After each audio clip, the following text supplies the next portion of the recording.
I gripped the edge of my father's hospital bed, my knuckles white against the cold metal rail.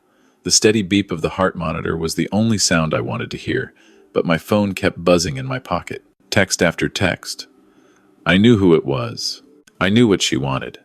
And I knew my father had no idea what was about to happen to him. The fluorescent lights of Vancouver General Hospital cast harsh shadows across my father's face. He looked smaller than I remembered, more fragile. At 73, he'd always been the strongest man I knew. A crane operator for 40 years, hands like steel, shoulders that could carry the world. Now those hands lay motionless on white sheets, an IV line snaking into his arm. The stroke had come without warning 3 days ago. Massive. Devastating. The doctor said he was lucky to be alive. I wasn't sure luck had anything to do with it. My phone buzzed again.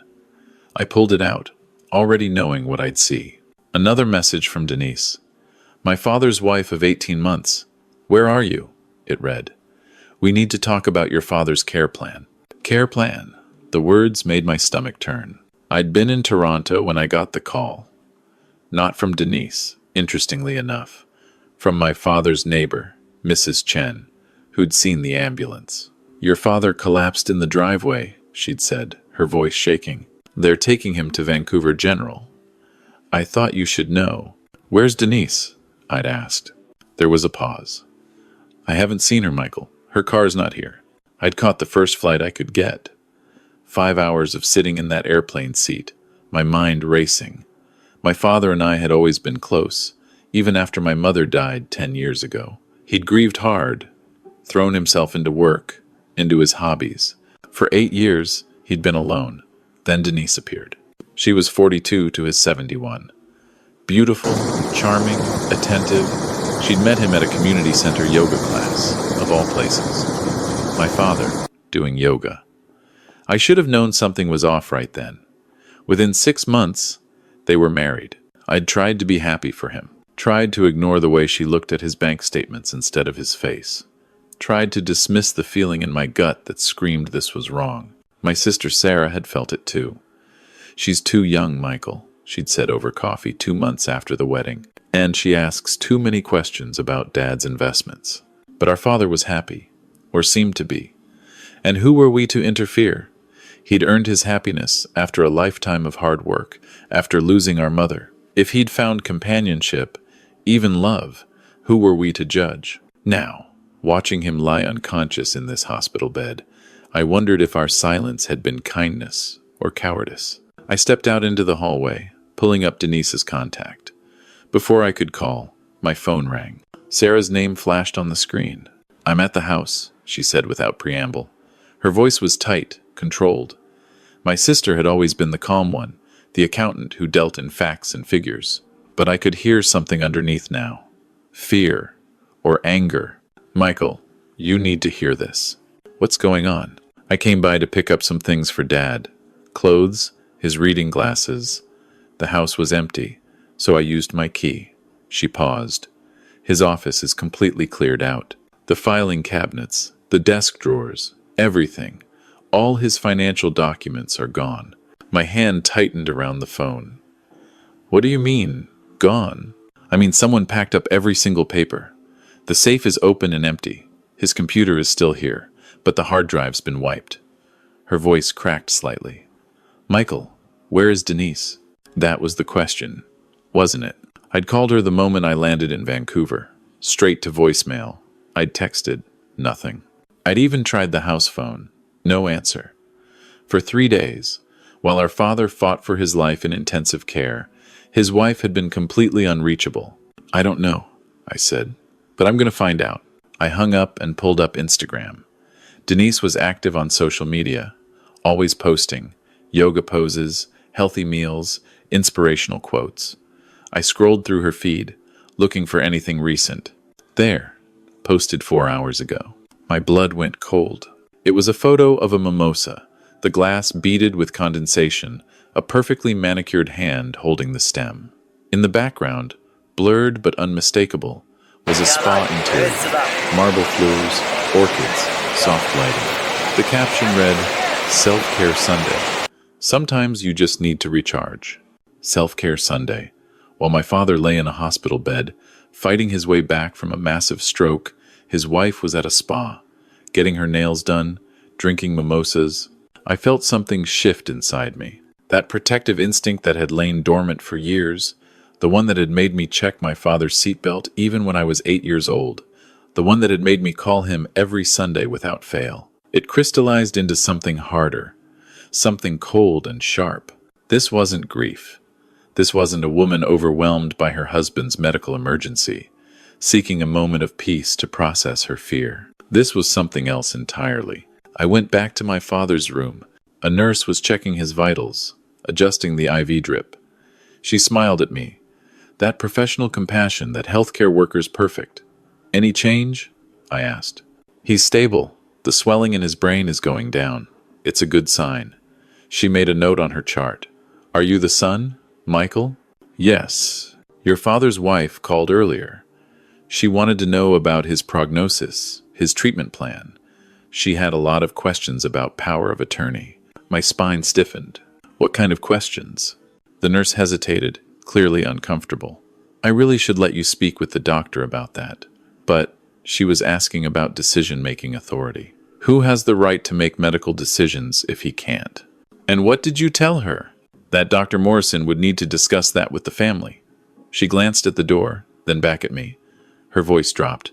"Mr. Thornton, I probably shouldn't say this, but in 20 years of nursing, I've seen a lot of families in crisis. Most spouses are here within an hour. They sleep in these chairs. They don't leave their partner's side." She paused. "Your father's wife hasn't been here once." I thanked her and waited until she left. Then I sat down in the chair beside my father's bed and opened my laptop. If Denise wanted to play games with power of attorney, I needed to know exactly what legal standing she had. I logged into my father's email. He'd given me the password years ago after he forgot it twice and locked himself out. "Just in case," he'd said. "I'm getting old, Michael. Can't remember all these damn passwords." The inbox loaded, hundreds of unread messages. I started scrolling, looking for anything from lawyers, banks, financial advisors. There, an email from Morrison and Associates, a law firm in West Vancouver. Subject line, updated estate documents. I opened it. The email was dated 3 weeks ago. "Dear Mr. Thornton, as discussed, please find attached the updated power of attorney documents and the amended will. These supersede all previous versions. As per your instructions, your wife, Denise Thornton, is now designated as your primary attorney for property and personal care, effective immediately. She will have full authority to make all financial and medical decisions on your behalf, should you become incapacitated." The words blurred. I read it again, forcing myself to focus. 3 weeks ago, my father had signed over complete control of his life to Denise. Power of attorney for property, power of attorney for personal care. She could access his bank accounts, sell his house, make medical decisions, everything. And he'd done it 3 weeks before having a massive stroke. Was I being paranoid? Was this just a coincidence? My father was 73. It was responsible to have these documents in place. But the timing, I kept scrolling through the emails. There was another one, this time from TD Bank. A notification about a new account opening. Joint account with Denise Thornton. $200,000 transferred from my father's savings. Another email from his financial advisor at RBC.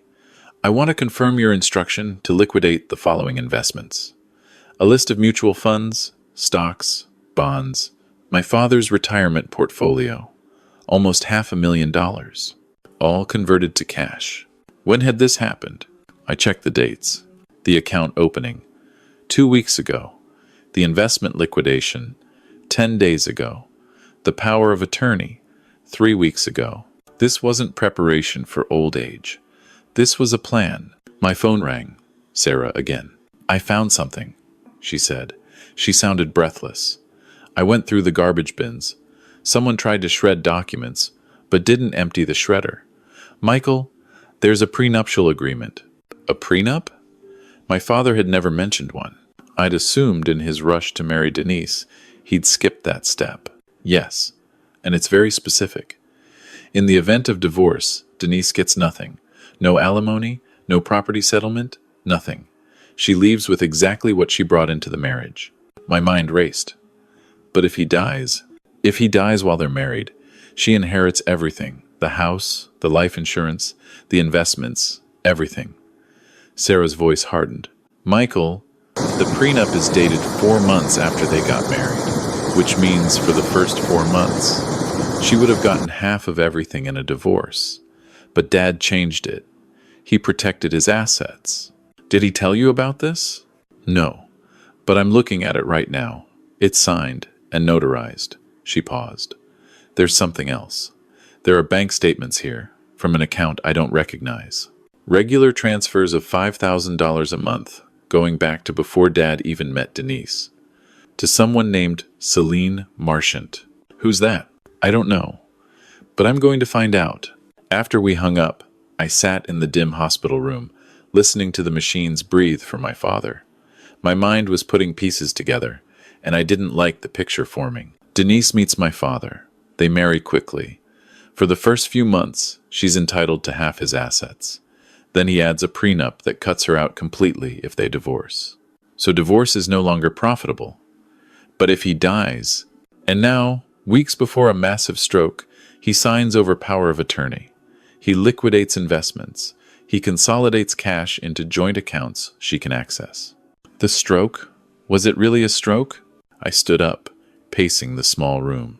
I was letting my imagination run wild. Strokes happened. They were common in men his age. There was no evidence of anything sinister, except my father had always been healthy. He worked out, watched his diet. His blood pressure was good, his cholesterol managed with medication. His last physical, 6 months ago, had been completely normal. I knew because he'd called me, proud that the doctor said he had the heart of a 60-year-old. And now, he was here. I called Dr. Morrison, my father's neurologist. It took 20 minutes to get him on the phone. Mr. Thornton, your father had an ischemic stroke, a blood clot in the brain. It's quite common, unfortunately. What causes it? Many things. High blood pressure, atherosclerosis, heart conditions. Sometimes we never know the exact cause. Could it be caused by something external? There was a pause. What do you mean? Could someone cause a stroke? Deliberately? Another pause, longer this time. Mr. Thornton, are you asking me if your father was poisoned? I'm asking if it's possible. There are substances that can increase stroke risk. Blood thinners in excessive doses, certain toxins. But we ran a full toxicology screen. Everything came back normal. His voice gentled. I understand this is difficult. You're looking for answers. But sometimes these things just happen. After I hung up, I wasn't satisfied. Toxicology screens tested for known substances. But what about unknown ones? What about things that wouldn't show up in standard tests? I was spiraling. I knew I was. But I couldn't stop. My phone buzzed.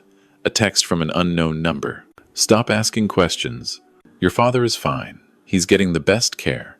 Focus on his recovery, not conspiracy theories. D. Denise. How did she know I'd been asking questions? Was she monitoring my father's medical records? Did she have someone at the hospital feeding her information? I texted back, "Where are you?" 3 dots appeared, then disappeared. Then, "That's none of your business. I'm his wife. He's unconscious in a hospital. It's absolutely my business." No response. I looked at my father's still face. What was I supposed to do? I had suspicions, but no proof. A pattern, but no evidence. I couldn't go to the police and say, "I think my stepmother is trying to steal my father's money." They'd laugh me out of the station. I needed evidence. Real evidence. I called a friend from university, David Chen, who'd become a private investigator after his police career ended. We'd stayed in touch over the years, meeting for beers whenever I was in Vancouver. "Michael," he said when he answered, "how's your father? That's why I'm calling. I need your help." I explained everything. The missing Denise, the spa photo, the power of attorney, the liquidated investments. David listened without interrupting. "You want me to investigate your stepmother?" he said when I finished. "Yes. You know what you're accusing her of, right?" "I know. And you understand that if you're wrong, this could destroy your relationship with your father. I understand. But David, everything in my gut is screaming that something's wrong.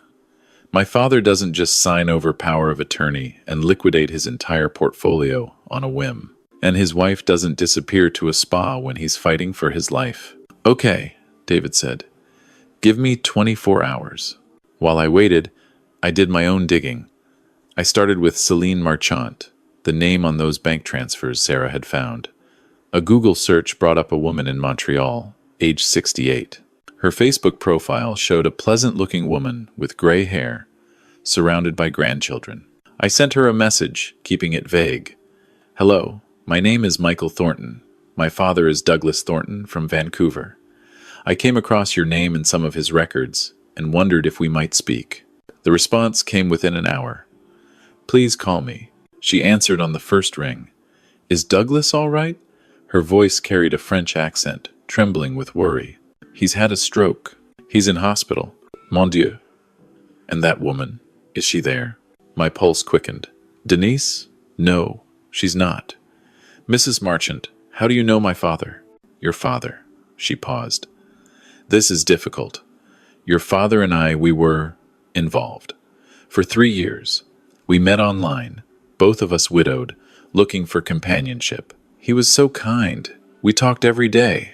He helped me financially when my daughter was sick, $5,000 a month, to help with medical bills. When did this end? 2 years ago. He met someone. He said he was getting married. I was hurt, but I understood. He's a good man. He continued to help me financially, even after we stopped talking romantically. He said it was the right thing to do. 2 years ago, right when Denise appeared. Mrs. Marchant, did my father ever mention anything unusual about Denise? Any concerns? He didn't talk about her much. But there was one call, maybe 6 months ago. He seemed worried. He said he'd discovered she'd been married before, but she'd never told him. He'd found divorce papers in a drawer. The husband's name was, let me think, Bernard? No, Bennett. Richard Bennett. I wrote down the name. Do you know what happened to Richard Bennett? Your father said the man died, only 2 years after they married. Heart attack, he thought. Or maybe a stroke. Douglas was upset that she'd kept this secret from him. After we hung up, I felt cold. Denise had been married before. Her husband had died, just like she was now positioned to inherit everything if my father died. I searched for Richard Bennett. Found an obituary from 3 years ago. Richard Bennett, beloved husband, passed away suddenly at age 68, survived by his wife, Denise. I kept digging, found another obituary, this one from 5 years ago.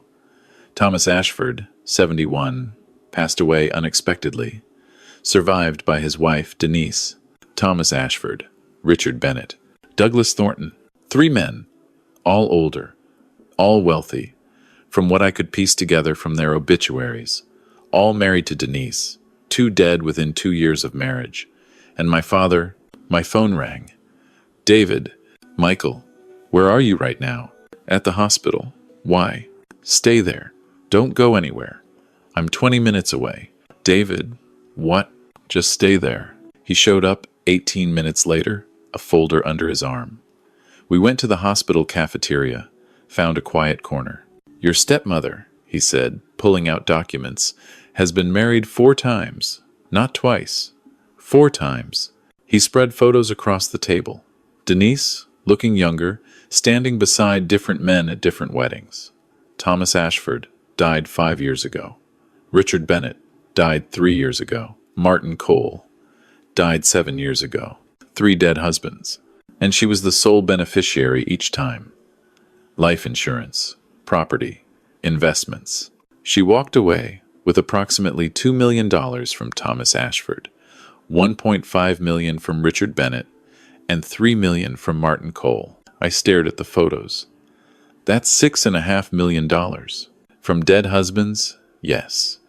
And now she's married to your father, who's worth approximately $2 million, based on the property records and investment accounts I could find. How did they die? David pulled out more papers. Martin Cole, heart attack. Thomas Ashford, stroke. Richard Bennett, accidental fall downstairs, head trauma. Anyone investigate? Martin Cole's death was investigated. His children were suspicious. But the autopsy came back clean. Natural causes. The other two weren't investigated at all. Why would they be? Older men. Health problems. Tragic, but not suspicious. But 3 husbands. 3 husbands is a pattern. 1 husband dying could be tragedy. 2 could be terrible luck. 3? David leaned forward. Michael, I contacted a friend in the Montreal police. Turns out, Martin Cole's family did hire a private investigator before he died. They suspected Denise was after his money. The PI found evidence she'd been researching inheritance laws, life insurance policies, and, he paused, substances that can cause strokes and heart attacks. What kind of substances? Nothing illegal on its own. Things you can buy at health food stores. But combined in the right doses, they can cause serious cardiovascular problems. Blood clots, arrhythmias, strokes. My hands were shaking. Do you think she's poisoning my father? I think your father got lucky. I think whatever she was planning got interrupted when he had his stroke earlier than expected. I think she's been liquidating his assets and positioning herself to inherit everything. And I think we need to go to the police. Now. But I hesitated. We don't have proof. Just patterns. Coincidences. Michael, if we go to the police now, with what we have, what will they do? Open an investigation that takes months? In the meantime, she has power of attorney. She can make medical decisions for my father. What if she decides to withdraw life support? What if she argues it's what he would have wanted? David's expression darkened. You're right. We need more. Her phone, I said. If she's been researching this, if she's been planning this, there will be evidence on her phone. Text messages, searches, something. How do you plan to get her phone? I don't know yet. But I know she'll have to come to the hospital eventually. She'll want to look like the grieving wife. And when she does... I didn't finish the sentence. I didn't need to. David nodded slowly. Okay. But Michael, we need to protect your father right now. Today. Can you get Sarah here? She's on her way. Good. One of you needs to be with him at all times. Don't let anyone give him medication without checking with a nurse you trust. Don't let anyone in his room without verifying who they are. You think Denise would try something here? In the hospital? I think a woman who's potentially killed 3 men won't hesitate to finish what she started. Especially now that she knows people are asking questions. I called Sarah. She was already in the parking lot. When she came up, David briefed her on everything he'd found. My sister's face went pale. Then hard. That bitch, she said quietly. All this time, she's been planning to kill our father. We don't know for sure, I started. Michael, stop. 3 dead husbands. Our father signing over power of attorney weeks before a convenient stroke. Her disappearing while he fights for his life. We know. She was right. We knew. So what do we do? Sarah asked. I looked at my father through the window of his room. Machines keeping him alive. My strong, kind, hard-working father, who'd loved our mother for 40 years, who'd been lonely after she died, who'd been vulnerable to a woman with a pretty smile and deadly intentions. We save him, I said, and we make sure she pays for what she's done. The plan formed over the next hour. Sarah would stay with my father, not leaving his side. David would continue investigating, building a case we could take to the police, and I would draw Denise out. I texted her from my father's phone, which I'd found in the bag of his personal effects. Need to discuss estate matters. Can you come to the hospital? The response came quickly. When? Tonight, 8 p.m. Come to his room. I'll be there. At 7:45, I was waiting. Sarah sat beside my father's bed, her hand in his. David was in the hallway, a small recording device ready. Denise arrived at exactly 8 p.m. She looked stunning, as always. Her hair was freshly styled, her makeup perfect. She wore a designer outfit, expensive perfume. She'd come from the spa, looking like she was going to a gallery opening, not visiting her dying husband. Michael, she said, her voice dripping with false warmth. I'm so glad you're here. I've been so worried. Have you? Something flickered in her eyes. Of course. Douglas is everything to me. Where have you been for 3 days? I've been processing. This has been so overwhelming. I needed some time to. You've been at a spa, getting your nails done, drinking mimosas. Her expression hardened. How dare you judge me? Everyone grieves differently. This isn't grief, Denise. This is preparation. Preparation for what? For inheriting everything. She laughed, but it was brittle. You think I want Douglas to die? I love him. Like you loved Martin Cole, Thomas Ashford, Richard Bennett? The color drained from her face. Who have you been talking to? Does it matter? 3 dead husbands, Denise. All of them older, wealthy, and dead within 2 years of marrying you. And all of them died the same way my father nearly did. Stroke, heart attack, convenient accidents. This is ridiculous.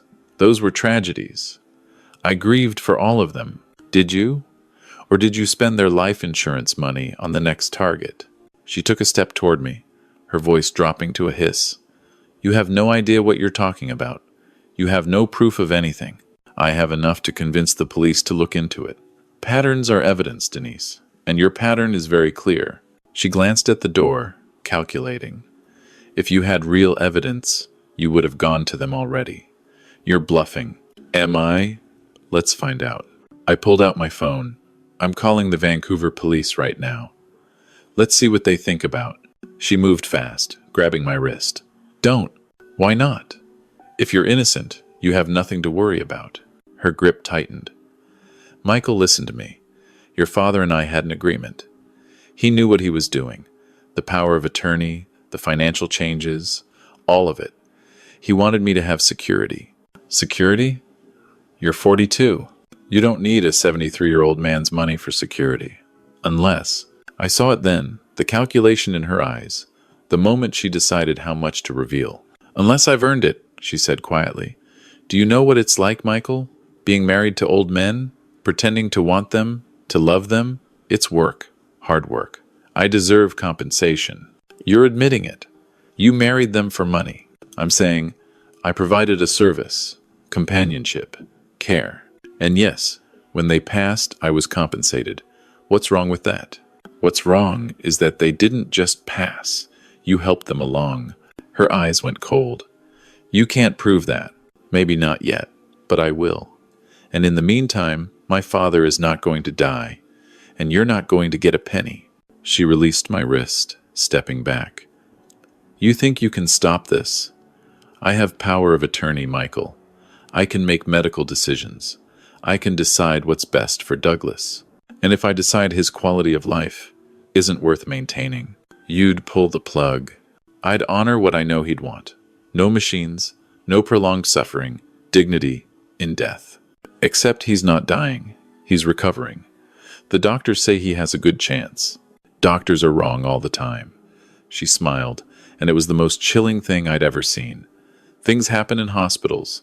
Complications, infections, medication errors. Is that a threat? It's reality. Your father is very ill, Michael. Anything could happen. That's when David stepped into the room, his phone held up. And we have all of that recorded. Denise's face went white. That's illegal. Actually, in British Columbia, one-party consent is legal for recording. And Michael consented. David smiled. You just confessed to marrying multiple men for money and threatened to kill your husband. Even if it's not enough to convict you of murdering your other husbands, it's enough to get your power of attorney revoked and open multiple investigations. She looked between us, trapped. Then her expression changed. The mask slipped completely off. You think you're so clever, she said, her voice pure venom. But you're too late. The money's already moved. Offshore accounts. Untraceable. Even if you get the power of attorney revoked, I've already taken everything that matters.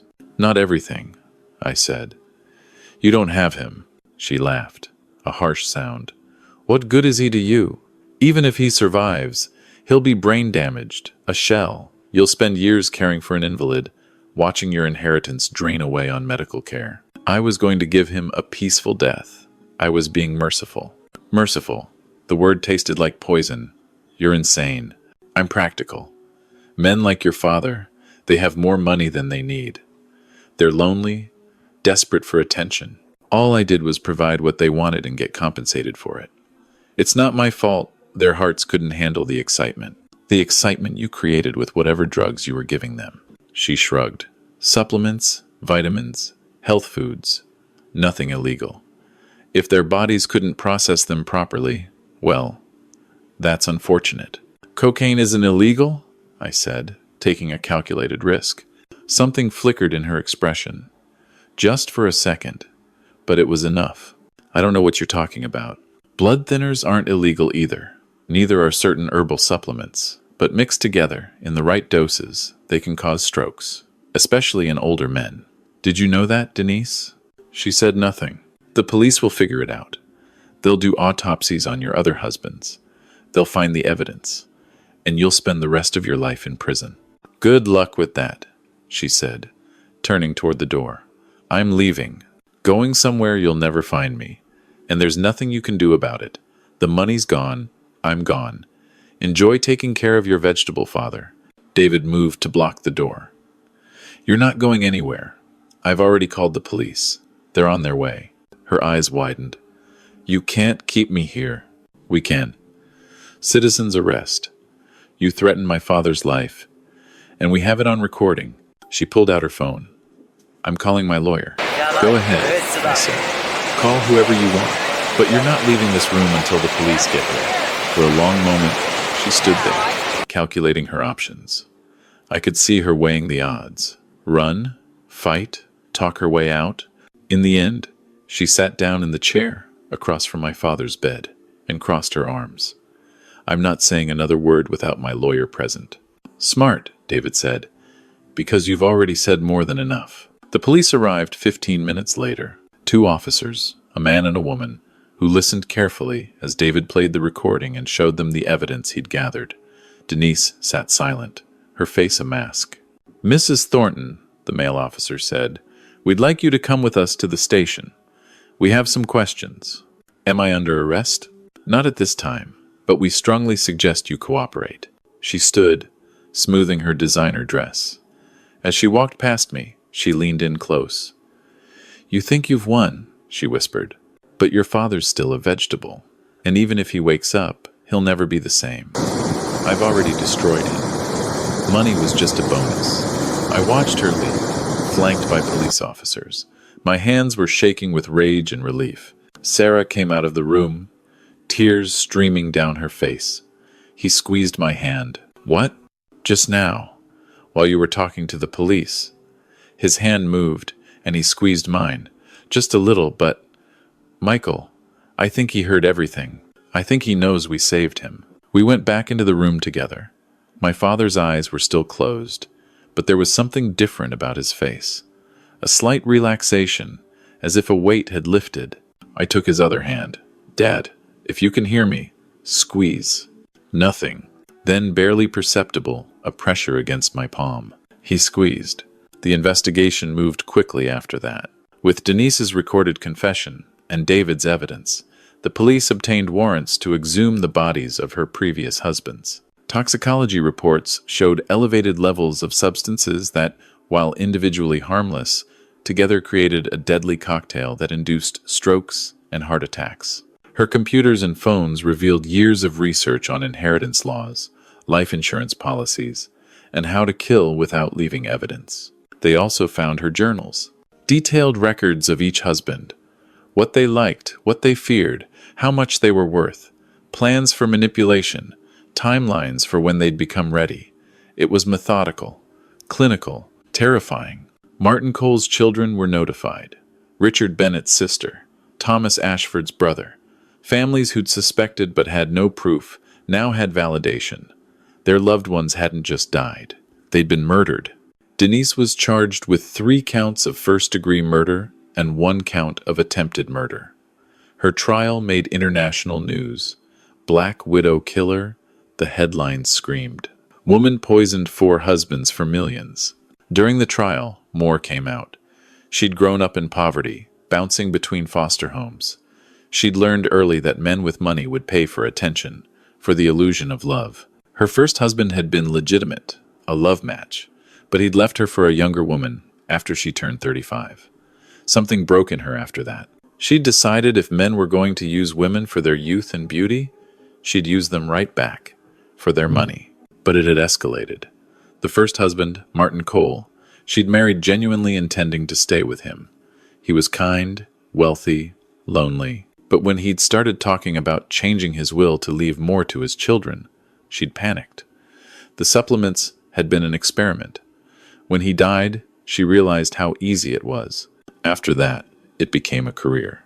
My father woke up fully 2 weeks after Denise was arrested. The doctors were amazed by his recovery. Stroke patients his age rarely bounced back so completely. But my father was stubborn. He'd always been stubborn. When he could finally talk, his first question was, "Where is she?" "In jail," I told him. "Where she belongs." He closed his eyes.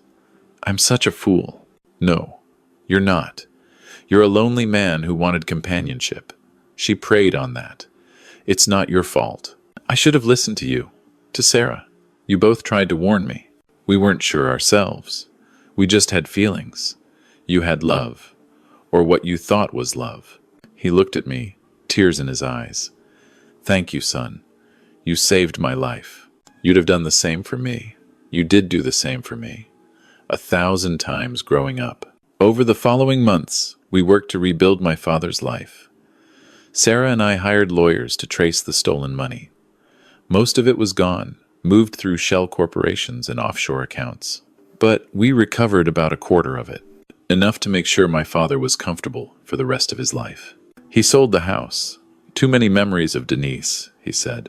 He bought a smaller place, a condo near the water. Sarah moved to Vancouver to be closer to him. I visited every month. Celine Marchant came to visit, at my father's invitation. They talked for hours. He apologized for the way things had ended. She forgave him. They stayed friends, calling each other weekly.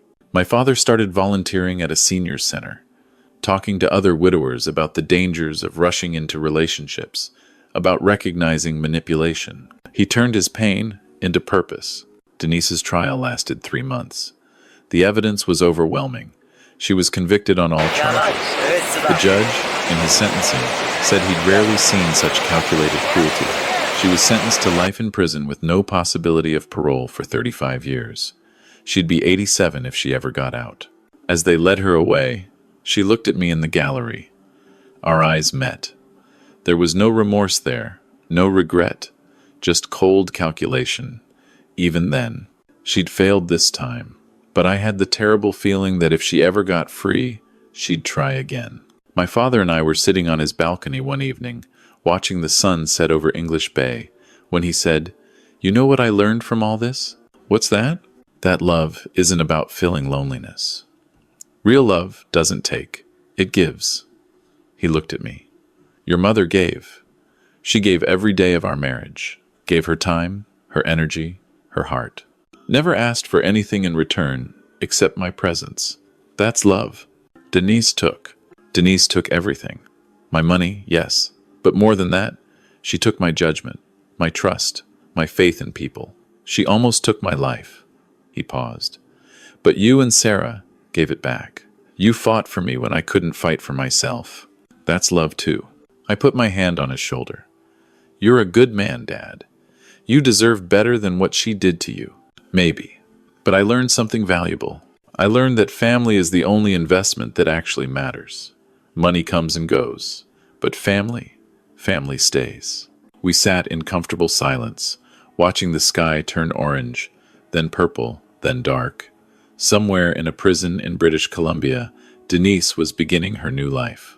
A life of concrete walls and barred windows, paying for the lives she'd taken and the one she'd tried to take.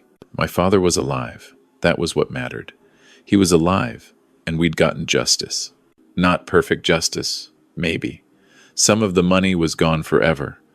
The trauma would linger, but justice, nonetheless. As I drove home that night, through the streets of Vancouver, I thought about all the other families out there. Other lonely widowers, other vulnerable people, being targeted by predators who saw them as nothing more than bank accounts with heartbeats. My father had been lucky. He had children who loved him, who noticed something was wrong, who fought for him. Not everyone had that. But maybe, with Denise's story making headlines, with the warning signs being publicized, fewer people would fall victim to the next Denise. Maybe some daughter or son would recognize the pattern and save their parent. Maybe some lonely widower would see the red flags and walk away. My father had become a cautionary tale, but he'd also become a survivor. And in the end, that was the better story. Not the almost victim who died, but the father who lived, saved by the children who loved him. That was the story worth telling. That was the story that mattered. The numbers had never been the point. My father had always known that. He'd worked hard, saved money, built a comfortable life, but none of it mattered compared to the people he loved. In the end, it was people who saved him, not money. It was love that protected him when wealth made him vulnerable. Denise had thought she was so clever. She'd planned everything so carefully, but she'd missed the one variable she couldn't control. A son who loved his father too much to let him go. A daughter who knew something was wrong. A family that refused to give up. She'd thought my father was alone. That's where she'd made her fatal miscalculation. He'd never been alone. He'd had us, and we'd had him. That was worth more than any amount of money. That was the real inheritance. Not property or investments, but love, protection, the willingness to fight for each other when everything seemed lost. My father taught me that, without ever saying a word. He taught me by needing me, by letting me save him, by trusting me to see what he couldn't, and I'd carry that lesson for the rest of my life.